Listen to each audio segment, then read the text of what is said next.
We talked about being proactive. So after proactive, where do we go? So it's basically begin with the end in mind, right? And so part of beginning with the end in mind is understand where you're going as a company.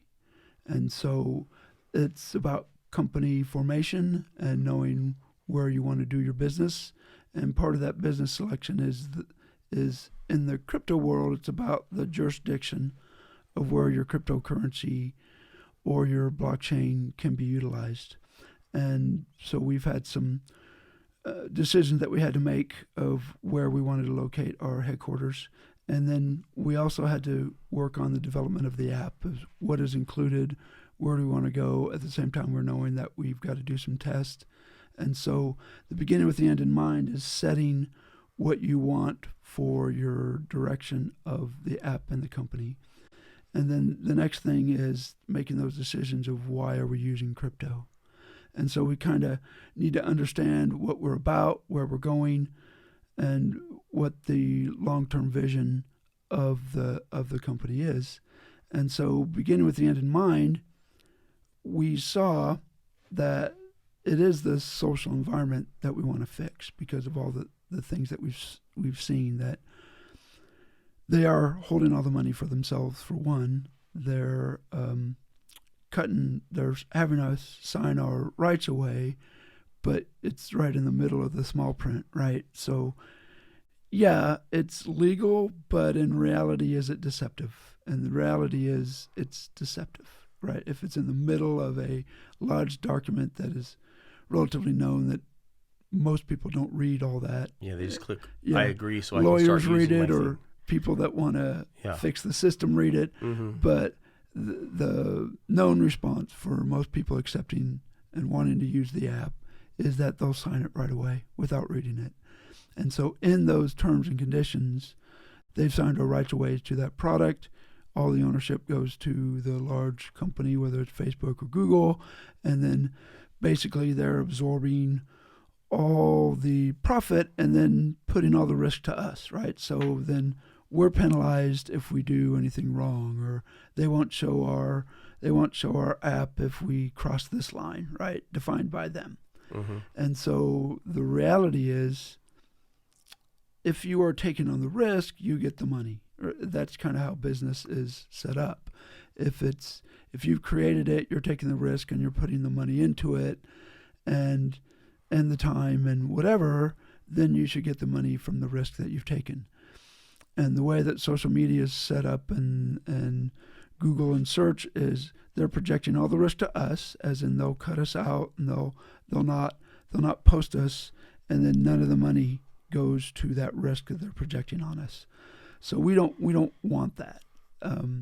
There are several models out there, that profit sharing models, that can define ownership, and then it can be a responsible owner, and then the renter or the controller or manager then shares that profit with them. So that model fits a lot better with the social networks that are out there, that the user is the owner, the influencer is the owner of that data, and then the platform only becomes the renter or rentee, or the mechanism in which you're selling it or owning it or profiting from it. And that's kind of shown even in some of the industries that have advertising out there. The television industry is built that way, on the fact that the shows out there are produced by another organization besides the owning NBC or something like that. And so there is profit sharing mechanisms out there that are doing it. But then the problem becomes, what about the advertising, right? Who gets the advertising? And right now, the TV models, the social network models, is all the advertising money goes to the organization that owns the data.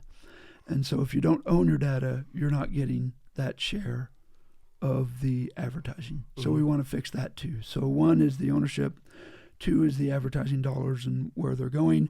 And one of the reasons that we've seen that people don't like advertising is they get nothing back from it, right? It just takes your time.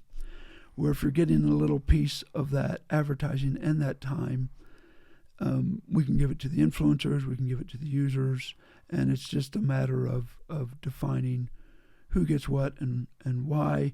And so we want to establish those percentages that people get within the industry and within the users, and with defining that. So that brings up all the fun jurisdiction issues, right? Jurisdiction in crypto, jurisdiction in the owning the content, jurisdiction is how do you share profit, jurisdiction and who pays taxes, right? All those are huge national jurisdiction problems. And so with the decision from the very beginning to establish this profit definition, we then looked at what are other companies doing and what are they getting in trouble for. And so now you see YouTube getting in trouble for all these jurisdictions, and you're reaching to 13-year-olds, but you weren't really, but you were doing so. And now it becomes a matter of opinion on the implementation of those jurisdictions. And so all this jurisdiction talk comes down to, do you trust it? Do you trust us? Do you trust them? Are they doing the right thing, right? And so because we had all these jurisdiction problems, and the U.S. doesn't really know what's happening in crypto and doesn't want to make that decision, we found out real early that we kind of needed to go international. And it wasn't just kind of, we needed to go international. And so going international fixes some of those jurisdiction problems, but it also creates other jurisdiction problems.